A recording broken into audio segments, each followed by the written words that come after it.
তোরা বেড়ি মানুষ আর আমরা বেড়া মানুষ, এর মানে কি বুঝতেছস? এর মানে আমরা তোকে জামাই।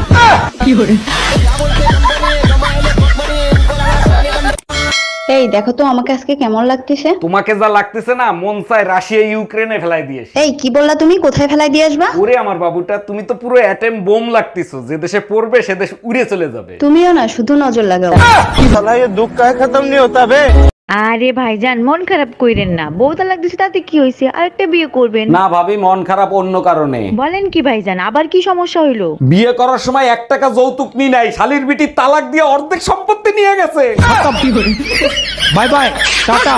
আরে ভাই, সকাল থেকে আপনার বাসা 3 বার পুলিশ আসছে, কাহিনী কি? আচ্ছা ভাবি, আপনি বলেন, কিস ডেতে বউরে কিস করা কি কোনো অন্যায়? কোনো অন্যায় না, কিন্তু আপনারে পুলিশ কেন খুঁজতেছে সেটা বলেন। শালা ওই পুলিশের বউরেই কিস করছিলাম, পুলিশ দেখে ফেলাইতেছে। Bye bye, tata, good bye. কি ব্যাপার ম্যাডাম, পরীক্ষার্থীদের খাতা দেখে আপনাকে আতঙ্কিত লাগতেছে কেন? দেখেন না স্যার, উদ্ভট কথা লিখে রাখছে, এখন আমি কি করব বলেন তো? কি উদ্ভট কথা লিখছে যা দেখে আপনি আতঙ্কিত হয়েছেন? এক পরীক্ষার্থী লিখছে, এক বাপে যদি জন্ম দিয়ে থাকে তাহলে পাশ করাবি। বল কত টাকা নিবি আমার মেয়ের পিছন ছাড়তে? খবরদার বলে দিচ্ছি, আমাকে টাকার লোভ দেখাবেন না। কেন? কারণ আমি টাকা দেখলে লোভ সামলাতে পারি না। এই, 1 গ্লাস পানি খাওয়াবা?